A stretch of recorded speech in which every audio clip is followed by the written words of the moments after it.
Lecture 8, Indispositions, page number 71 to 74.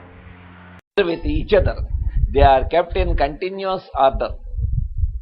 Everything is in harmony and is kept so by the simple substance. అలా చుట్టూ ఒకటి తిరుగుతున్నా వాళ్ళ ఇష్టం వచ్చినట్టు ఆర్డర్ తప్పి ఇష్టం వచ్చినట్టు ఆ డిస్టెన్స్ తగ్గి సన్ను మూను ఎర్త్ మిగతా ప్లానెట్స్ వాళ్ళు ఇష్టం వచ్చినట్టు తిరగడం ఉండదు కదా. అదే రకమైన డిస్టెన్స్, అదే పద్ధతిలో అదే తిరగడం, అదే రకమైనటువంటి హార్మోని అనేటువంటిది ఒక పద్ధతిలో వెళ్తూ ఉంటుంది సృష్టిలో. We see cooperation in every degree, and this cooperation working in perfect harmony. We see human beings moving about. We see things going on about us on the earth. We see the trees of the forest making room for each other, existing in perfect harmony. అడవిలో ఎవడు చెబుతున్నాడు వాటికి, ఆ చెట్లకి. కానీ ఆ రకంగానే ఆ డిస్టెన్స్లో అవి మొలుస్తూ ఉంటాయి. చెట్టుకి మధ్యన వెంటిలేషన్కి, గాలి కొమ్మలు ఇటు అటు ఊగడానికి, గాలి రావడానికి ఆటోమేటిక్గా హార్మోని ఆ చెట్ల మధ్యన ఉంటుంది ఫారెస్ట్లో. అక్కడ మరి the very sounds of the forest have harmony, and all this cooperation is brought about by the simple substance. All this coordination is brought about by the simple substance. There is nothing more wonderful than the coordination of man's economy, his will and his understanding and his movements, which coordination is carried on by the life substance. అంతకన్నా miracle ఏముందంటున్నాడు. ఎంత దాన్ని మామూలుగా ఏదో జీవితం గడిపేస్తూ ఉంటాం, దాని గురించి ఆలోచించం. కానీ అందుకే మేష్ గారు ది సైన్స్ ఆఫ్ మ్యాన్ అని ఆ సబ్జెక్ట్ ఇచ్చింది దానికోసం. ఎలాగ అసలు లోపల ఏం జరుగుతుంది దాన్నే పెద్దవాళ్ళు ఇచ్చినటువంటిది రోజు మనకి తెలుసుకోవడం కోసమే న్యాస విద్య అని ఇచ్చారు. న్యాస విద్య అంటే పైన ఉన్నటువంటి బ్రహ్మాండ సృష్టిలో ఉన్నటువంటి దానికి మనకి మధ్యన ఉండేటువంటి కోఆర్డినేషన్. మన సంధ్యావందనం రోజు చేస్తున్నప్పుడు, పూజ చేస్తున్నప్పుడు కూడా అన్ని న్యాస విద్య ఇక్కడ మొత్తం అన్నీ కూడా వాళ్ళని ఇన్వోక్ చేస్తాం దేవత. ఎందుకు ఇది అంటే, ఇక్కడ ఫలాన్ దేవత, ఇక్కడేమో మరి హృదయంలో విష్ణువు, అలాగే ఇక్కడ శిఖ దగ్గర రుద్రుడు, ఇక్కడ బ్రహ్మ, ఇవన్నీ అంటుంటాం. అలాగే ఇక్కడేమో ఇంద్రుడు, ఇక్కడేమో అగ్ని, ఇవన్నీ చేస్తాం. మనం మహాన్యాసం చేసేప్పుడు కూడా రుద్రాభిషేకాలు ఎన్ని రకాలైనటువంటి వస్తాయి. ఆ న్యాస విద్య అనేటువంటిది మనకి ఇక్కడ తెలుసు. మనకి వేదిక్ దీంట్లో ఆ కోఆర్డినేషన్, ఆ కోఆపరేషన్, ఇవన్నీ అవి చెప్తున్నాడు. ఇక మనలో వర్కింగ్ ఎంత అద్భుతమైన కోఆపరేషన్, హార్మోని మనలో ఏమున్నాయో చూసుకోము. అది దేని వల్ల జరుగుతున్నాయంటే ఇదో ఈ లైఫ్ సబ్స్టెన్స్ వల్ల. వీళ్ళకి నిజంగా మన మేష్ గారు చెప్పినట్టుగా మన వేదాలు పురాణాలు తెలుసుంటే ఇంకెంత సంతోషించిండేవారో. ఈ కాన్సెప్ట్స్ వాళ్ళు దర్శనం చేసినందుకు హ్యానిమన్ గారును, కెంట్ గారును వాళ్ళు. Without this, all matter is dead and cannot be used for the higher purposes of its existence. ప్రాణం లేనప్పుడు అన్నీ ఉన్నాయి. ప్రాణం ఉన్నవాడిలో బతికున్న వాళ్ళు ఏమున్నాయో, ఇంకా చనిపోయిన వాళ్ళు అన్నీ అలాగే ఇంటాక్ట్ అన్నీ ఉన్నాయి కదా. పైగా ఇంకొంచెం గట్టిగా చెప్పాలంటే వీడికన్నా ఎక్కువ బరువు. కానీ దాన్ని డెడ్ బాడీ అని ఎందుకంటున్నా, పనికిరాదని ఎందుకంటున్నా, అవతల బారేస్తున్నా, ఇది పనికి వచ్చిందని ఎందుకంటున్నా, ఇదో దీనివల్ల అంటున్నాడు.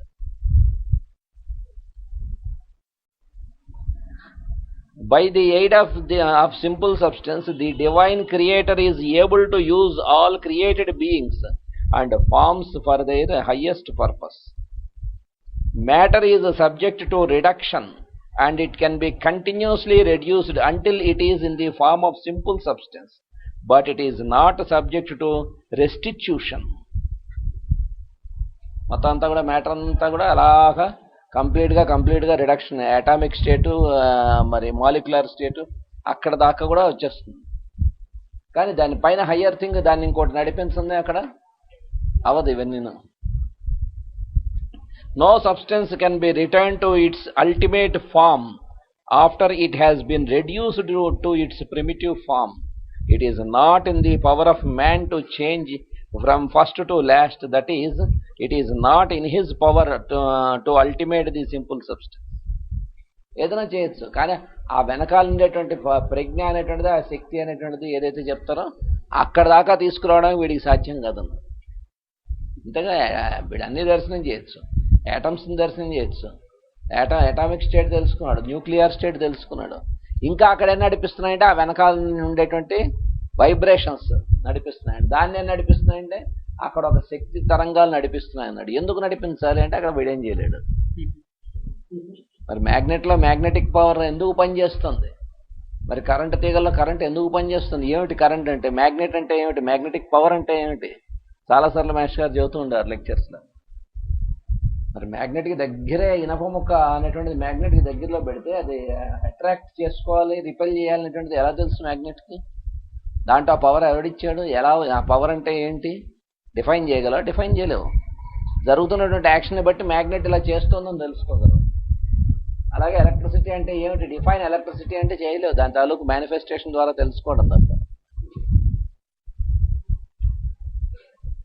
This is retained for the supreme power himself, from whom power continually flows through all the primitive substance to the end, that is to ultimate. ఆ ఒకటి మాత్రం ఆయన దగ్గర పెట్టుకున్నాడు. పెట్టుకుని ఆ పవర్ అనేటువంటిది అలాగే ఆయన సప్లిమెంట్ అలా సప్లై చేస్తూ ఉంటాడు. మొత్తం అంతా కూడా ఆ పవర్ ఎప్పుడూ అలా సప్లై అవుతూ ఉంటుంది.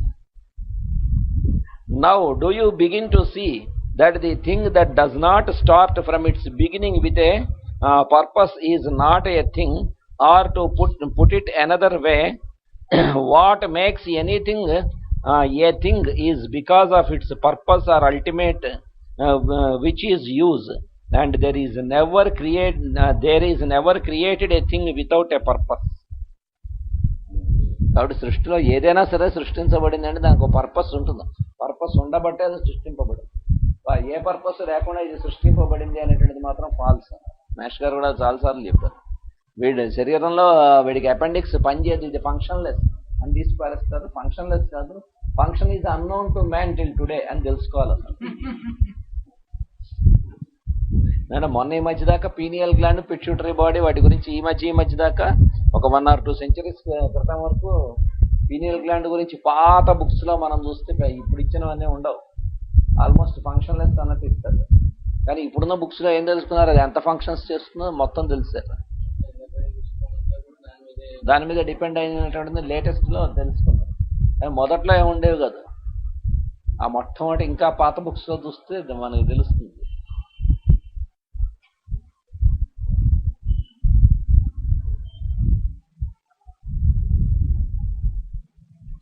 If it does not exist in continuous series from first to last, if cannot be of use or of purpose, hence the end is in the first, and the end is in the every succeeding link to its ultimate, the very form in which the use is to be appropriated and established. When you establish the first link in the chain, you have the end of the next link in view. When you establish the first link in the chain, you have the end of the next link in view. The simple substance may exist as a simple, compound or complex, and as such never disturb harmony, but always continue from first to last. మొట్టమొదటి నుంచి చివరి దాకా కూడా అదే రకమైనటువంటి harmony అనేటువంటిది continue అయ్యే చూసేటువంటిదే simple substance. అందుకే మొట్టమొదట మనం భూమి పడిన వెంటనే గుండె కొట్టుకుంది, చివరిదాకా అలాగే గుండె కొట్టుకుంటుంది మనం పాడు చేసుకుంటే తప్ప. అలాగే ఊపిరి పీల్చడం మొదలైంది భూమి పడంగానే, చివరిదాకా అదే హార్మోని మెయింటైన్ అవుతుంది మనం పాడు చేసుకుంటే తప్ప. ఏం చేత దేన్ని బట్టి అంటే వాడు బతికాడు అనేది దేన్ని బట్టి తెలుస్తుంది, వాడు ఊపిరి పీల్చడం. అందుకే పుట్టిన వెంటనే ఏడుస్తాడు. ఎందుకు ఏడుస్తాడు?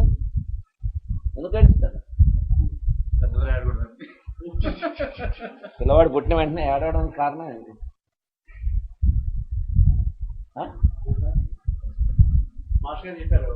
రెస్పిరేషన్ ఎస్టాబ్లిష్ అవుతుంది ఫస్ట్ టైము. అప్పటిదాకా తల్లి గర్భంలో ఉన్నప్పుడు తల్లి తాలూకు రెస్పిరేషనే వీడిది, వీడి సొంత సంపాదన ఏం లేదు. భూమి పడినప్పటి నుంచి వీడి సొంతంగా వాడి గాలి వాడు పీల్చుకోవాలి. మొట్టమొదటి గాలి పీల్చినప్పుడు గాబరా వచ్చి ఏడుస్తాడు. అంటే అర్థం ఏంటి? బతికాడని అర్థం, గాలి పీల్చాడని అర్థం. వాడు ఏడవకపోతే పెద్దవాడు ఏడుస్తారన్నారు మాస్టర్ గారు. వాడు ఏడిస్తే వీళ్ళు సంతోషిస్తారు, వాడు ఏడవకపోతే వీళ్ళు ఏడుస్తారన్నారు మాస్టర్ గారు. వాడి కొట్టా ఎగరేసో గిల్లో ఏదో చేసి వాడిని ఏడిపిస్తారు. ఏడిపిస్తే ఎందుకంటే బతికాడు, డెఫినెట్ గా బతికాడు అని అర్థం. అది ఎందుకు ఏడుస్తాడంటే ఫస్ట్ వాడి కొత్త వర్క్ కదా, అప్పటిదాకా తెలియదు. వాడు గాలి పీల్చుకోవడం అప్పటిదాకా తెలియదు. ఫస్ట్ టైం గాలి పీల్చకపోతే బతకడు కాబట్టి భూమి పడిన వెంటనే గాలి పీల్చుకోగానే ఉక్కిరి బిక్కిరి అవుతుంది కదా, దాంతో ఏడుస్తాడు. ఏమిటో తెలియక, వాడి లాంగ్వేజ్ అదొకటే కాబట్టి. కానీ అసలు రెస్పిరేషన్ అనేటువంటి దాన్ని, నేను హార్ట్ బీటింగ్ అనేటువంటి దాన్ని మాస్టర్ గారు ఎంత దూరం ఇచ్చారంటే అది ఎవరు ఇవ్వలే, మాస్టర్ గారు ఇచ్చారు. ఎందుకు అలాగే కొట్టుకుంటుంది గుండె మొదటి నుంచి చివరి దాకా, అదే లబ్డబ్ అలాగే కొట్టుకుంటుందిగా, అదే డిస్టెన్స్ అలా మెయింటైన్ అవుతుంది కదా, ఒక బీట్కి మధ్యగా రెస్పిరేషన్ అలాగే మెయింటైన్ అవుతుంది కదా. ఏం చేత ఛందస్ కరెక్టే, ఎందువల్ల జరుగుతున్నది? హ్యాబిట్. ఒకసారి గుండె కొట్టుకోగానే అది హ్యాబిట్ అయిపోతుంది. ఇంకా గుండెకి అది హ్యాబిట్ అవుతుంది, అలాగే ఒకసారి గాలి పీల్చంగానే లంగ్స్ అది హ్యాబిట్ అయ్యి అలాగా గాలి పీలుస్తూ ఉంటాయి. అది ఆయన అక్కరే ఇచ్చారు. అది ఎందుకు అనే దానికి సమాధానం ఇంకెవరు అక్కడ ఇవ్వలే.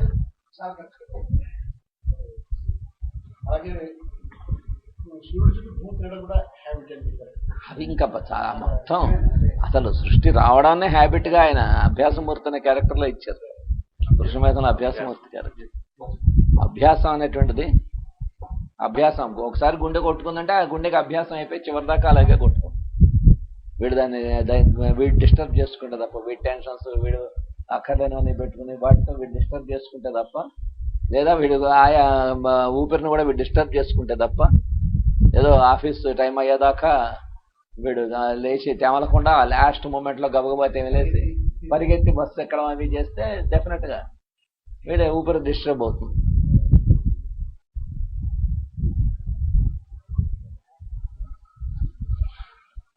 The simple substance may exist as simple, compound or complex, and as such never disturb harmony. The compound అయినా కాంప్లెక్స్ అయినా సరే హార్మోనీని డిస్టర్బ్ చేయదు. హార్మోనీ అంటే లయం, లయబద్ధమైనటువంటిది. But always continue from first to last, and in that way all purposes are conserved. Throughout chemistry, we can observe this compounding. We find iodine uniting with its base, that is, two simple substances compounding in keeping with their own individual plan, reliably and intelligently in accordance with the affinities for each other. When substances come together in that way, they do not disturb the simple substance of each other. ఆ రకంగా కలవడం వలన దాని simple substance ఏదైతే ఉంటుందో ఆ రెండు disturb కావు. దాని సింపుల్ సబ్స్టెన్స్ అంటే దాని ఇండివిజువల్ మైండ్, అది ఆ సబ్స్టెన్స్గా ఫార్మ్ అవ్వడం అనేటువంటిది ఎందుకు జరుగుతుంది? దానిలో అవేకనింగ్ ఉండడం వల్ల. సాల్ట్ అనేటువంటిది సాల్ట్ అని ఎందుకు అంటున్నాం? దాని కారం అనంగా ఎందుకంటున్నాం? ఉపదానం, మన నాలుక వేసుకుంటే ఉపదానం ఉండడం. అది ఎక్కడి నుంచి వచ్చింది? దాంట్లో ఉండేటువంటి సాల్ట్ నేచర్ అనేటువంటి దానివల్ల అది ఆ రకంగా ఉంటుంది. అలా ప్రతిదానికి కూడా దాని స్వభావం అనేటువంటిది, దాని నేచర్ అనేటువంటిది ఉంటుంది. దాని ద్వారా అవి డిస్టర్బ్ కాకుండా హార్మోనియస్గా వెళ్ళడం అనేటువంటిది ఎంత దర్శించాడు చూడు, ఎంత దూరం దర్శించాడు.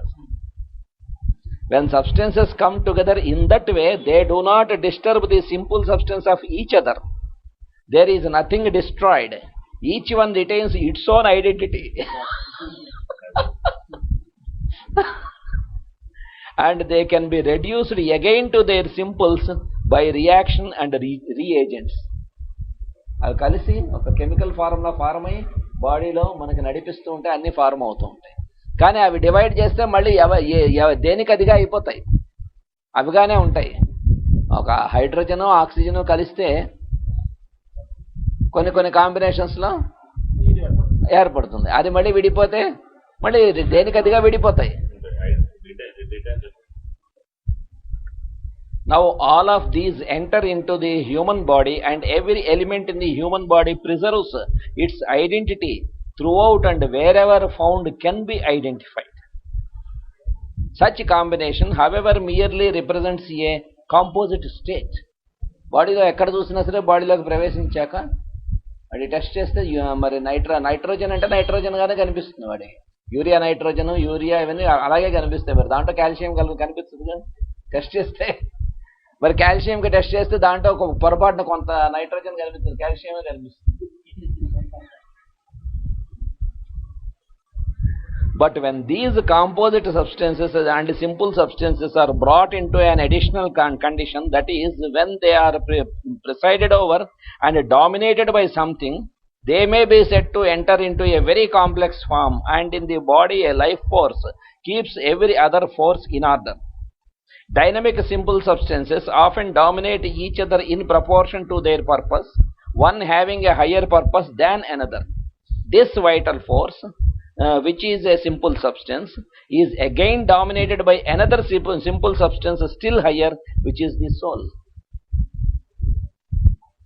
ఆత్మ అనేటువంటిది ప్రతివాడు ఆత్మ సంబంధమైనటువంటిది. ఆత్మ దగ్గరికి ఆత్మగా ఉండడం, ఆత్మ అంటే తానే, ఆ స్థితి దాకా వాడికి తెలుస్తుంది. It has been the aim of a great many philosophers by study to arrive at some conclusion concerning the soul. They have attempted to locate it at some particular point, but we can see from the above that it is not in a circumscribed location. ఆత్మ అనేటువంటిది ఎక్కడ ఉంటుంది బాడీలో అనే చూసుకుంటే అదే ఒక చోట అనేటువంటిది ఉండదు, మొత్తం అంతా నిండి ఉండేటువంటిది అనేటువంటిది తెలుసుకోవాల్సిందే అంటున్నాడు. ఎంత బాగా ఇచ్చాడు అసలు. In considering a simple substance, we cannot think of time, place or space because we are not in the realm of mathematics nor the restricted measurements of the world of space and time. We are in the realm of simple substance. It is only finite to think of the place and time. Place and time అనేటువంటి వాటిని చూస్తుంటే దాన్ని ఒక లిమిటెడ్గా అనేటువంటిది అర్థం అవుతుంది. ఇది అన్లిమిటెడ్ సింపుల్ సబ్స్టెన్స్ అనేటువంటి దాని గురించి చూసేది అన్లిమిటెడ్ కానీ లిమిటెడ్ కాదు కదా. Quantity cannot be predicated of simple substance, only quality in degrees of fineness.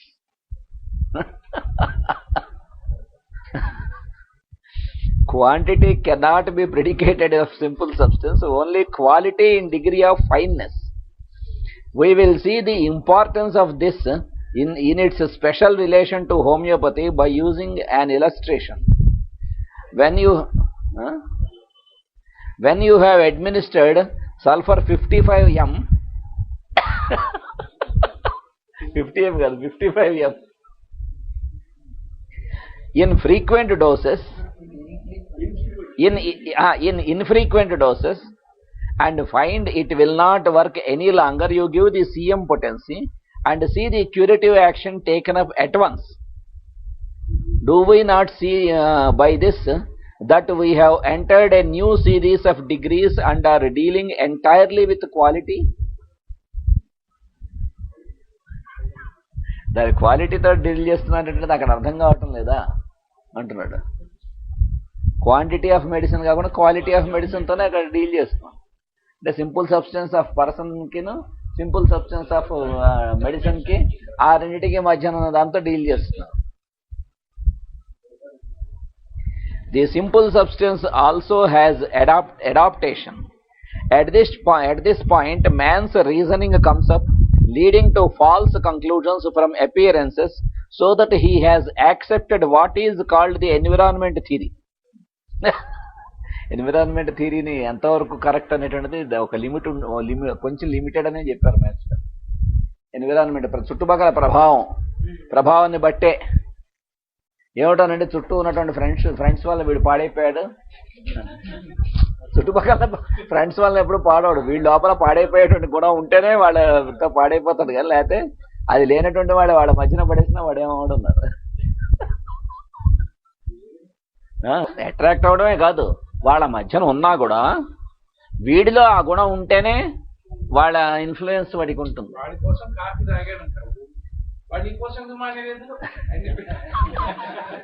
Company sake తాగాల్సి వచ్చింది ఆఫీసర్స్ దీనికోసం బిజినెస్ లో అంటే నువ్వు తాగని వాడే అక్కడ ఉన్నావు కాబట్టి నీకోసం వాళ్ళు మానేయచ్చు కదా, అది ఎందుకు చేయరు అన్నారు.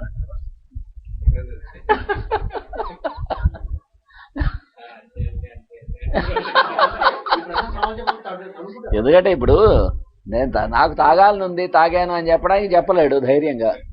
ఎందుకంటే చేసిన తప్పు పని అనేటువంటి తెలుసు కాబట్టి. ఎవడైనా నెగిటివ్ పని కానీ తప్పు పని కానీ చేసినప్పుడు సీక్రెట్గా ఎందుకు చేస్తాడు? అదే కారణం. అంటే ఎవరికి తెలియకపోవడం లేదు. అదే మేష్ గారు కూడా ఒక ఎగ్జాంపుల్లో చెప్పారు. దొంగతనం చేస్తున్నాడు, జేబులు కొట్టేస్తున్నాడు. నేను జేబు కొట్టేసాన్ని ఫోటో తీయించుకొని పేపర్లో వేయించుకోడుగా, ఎవరికి తెలియకుండా జేబు కొట్టేస్తాడు. ఏం చేత చేస్తుంది తప్పు పని వాడికి లోపల తెలుసు కాబట్టి. అదే వాడికి ఒకటి 10,000 రూపాయలు ఇచ్చాడంటే వాడు పేపర్లో ఫోటో వేయించుకుంటాడు. కాబట్టి తెలియదనడానికి వీల్లేదన్నారు. వాడు దాంట్లో చెప్తాడు, చాణక్యుడి యుద్ధ రాజ్యనీతిలో చెప్తాడు, మామూలుగా జనాన్ని భయంతో ఉండి తప్పు చేసేటువంటి వాళ్ళని అదుపులో పెట్టే మెథడ్ ఉంది.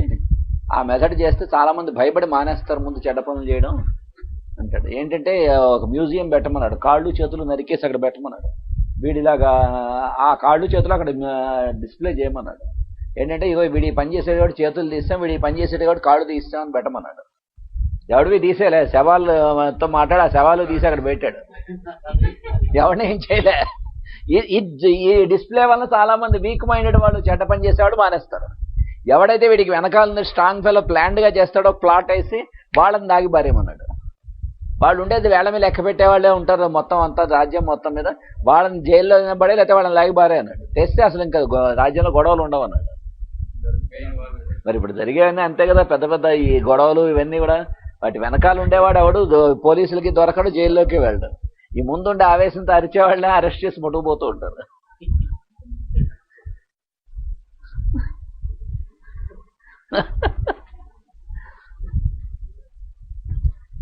That the individual has an adaptation to his environment is not questioned, but what is it that adapts itself to environment? the dead body cannot. Environment వల్ల ఎఫెక్ట్ అవుతుంది అన్నాడు, కరెక్టే. ఏది ఎఫెక్ట్ అవుతుంది? డెడ్ బాడీ ఎఫెక్ట్ అవుతుందిగా. ఈ simple substance వీడి mind అవే ఎఫెక్ట్ అయ్యేది వీటి వల్లనే. When why reason from with in, ఆయన చెప్పిన వర్డింగ్ ఏంటంటే డెడ్ బాడీలో కూడా విపరీతమైన యాక్షన్ ఉంటుంది. కాకపోతే సెంట్రలైజ్డ్ కాదు, ఇండివిజువలైజ్డ్. ఎవడికి వాడు స్వతంత్రం డిక్టేట్ చేస్తాడు, డిక్లేర్ చేస్తాడు. అంచేత సెల్స్ డివైడ్ అయిపోతూ ఉంటాయి ఎక్కడికక్కడ. వాడు బతికున్నప్పుడు ఏంటంటే సెంటర్ చెప్పినట్టుగా అన్ని జరుగుతూ ఉంటాయి. అంచేత వాడు బతుకుంటాడు.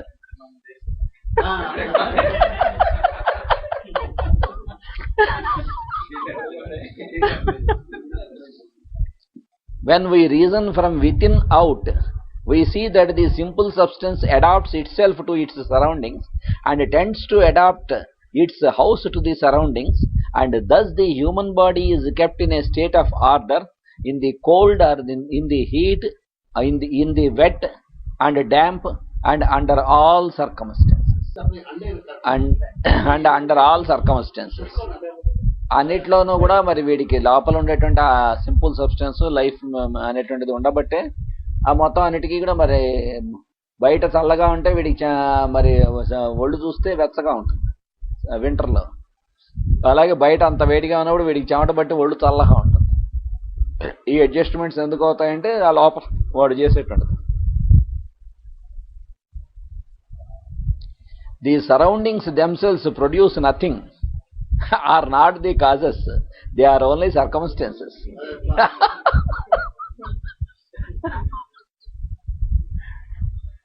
The life substance within the body is the vice regent of the soul, and the soul in turn is also a simple substance.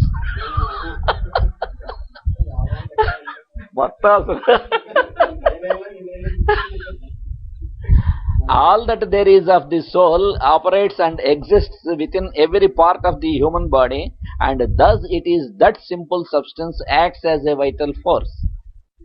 Akkadi pattukochadu. The soul adapts the human body to all its purposes, and the higher purposes of its being. The simple substance, when it exists in the living human body, keeps that body animated, keeps it moving, perfects its uses, superintends all parts, and at the same time keeps the operation of mind and will in order.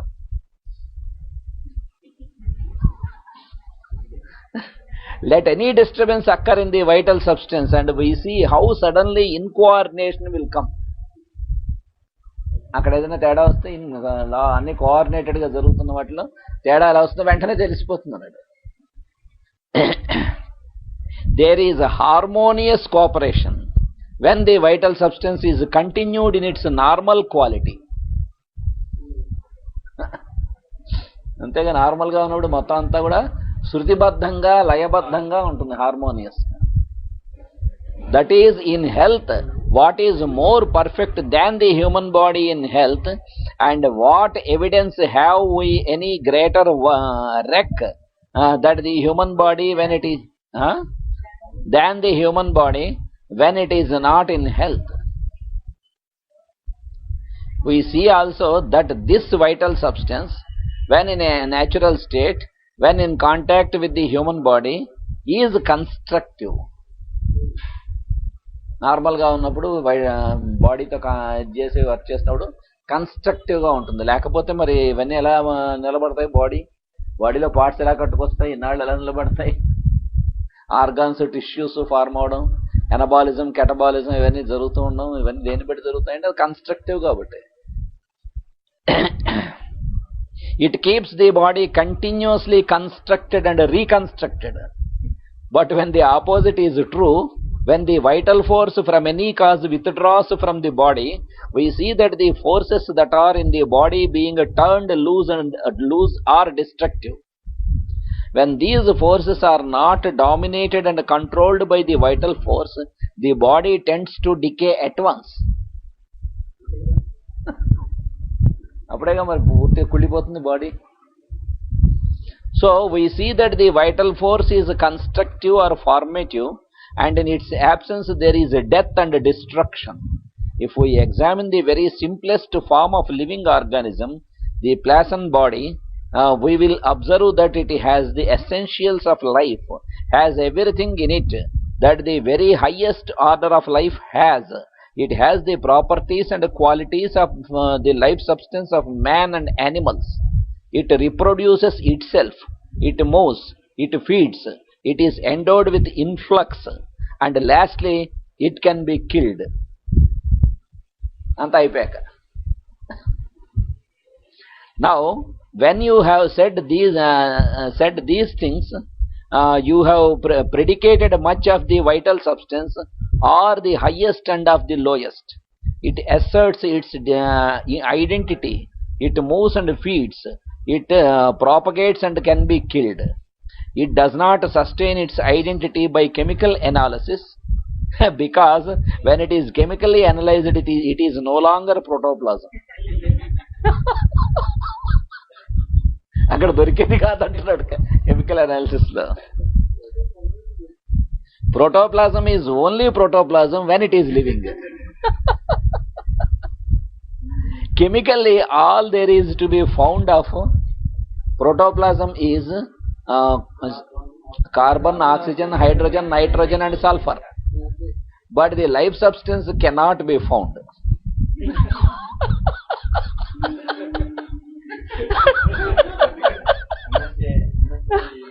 Heart అనేటువంటిది మొత్తం అసలు మొత్తం మూల కణాలు కనుక్కున్నాం ఇవేగా.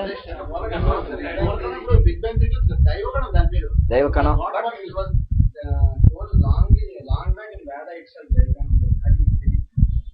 చెప్పారు కరెక్టే. అది అలా ఉండడానికి ఎవరు సృష్టించారు? ఇప్పుడు టెస్ట్ ట్యూబ్ బేబీ చేస్తున్నాడు, దేన్ని కాపీ చేస్తున్నాడు? వాడు ఇచ్చిన దాన్నేగా కాపీ ఇక్కడ, అంతే. వీడు టెస్ట్ ట్యూబ్ బేబీని క్రియేట్ చేసిన దాంట్లో హ్యూమన్ బాడీ వస్తుంది కానీ యానిమల్ బాడీ రావటం లేదు కదా. ఈ కాపీ ఎక్కడి నుంచి వచ్చింది? ఆ కాపీని చూసి చేసుకున్నదే కదా. అది కాకుండా వీడు ఏదైనా కొత్తది చేసి అలా చేయగలిగితే అది వేరు. అది చేయలేడు. సల్ఫర్ వాడు వాదించగలడు కానీ అవి చేయలేడు.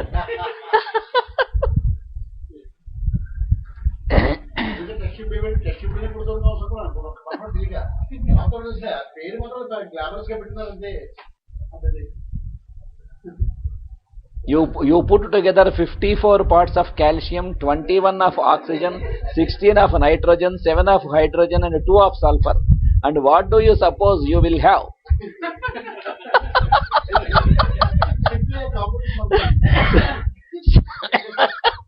Simply a composite something, but not that complexity which we identify as protoplasm.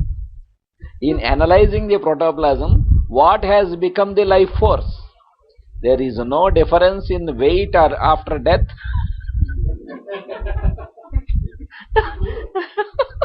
Mesh గారు వేదాసులో వచ్చింది ఎంత అద్భుతమైనటువంటి హరిదస్సుడు హరియస్సుడు. సూర్యుడి దగ్గర నుంచి హరిదస్సుడుగా వచ్చినటువంటి వాడు ప్లాంట్లోకి వచ్చాక హరియస్సుడు అయిపోయాడు. అంటే అక్కడి నుంచి ఆ కలర్లో వచ్చినటువంటి కిరణం ఇక్కడికి వచ్చిన తర్వాత గ్రీనరీ అయిపోయి వాటిలో వచ్చేటువంటి క్లోరోఫిల్ అనేటువంటి దాన్ని క్రియేట్ చేయడం అనేటువంటి దానికి ఇక్కడికి వచ్చి గ్రీన్గా అయిపోయాడు. In analyzing the protoplasm, what has become the life force? There is no difference in weight after death. The simple substance cannot be weighed. Neither weight, time nor space can be predicated of the simple substance, and it is not subject to the physical laws such as gravitation.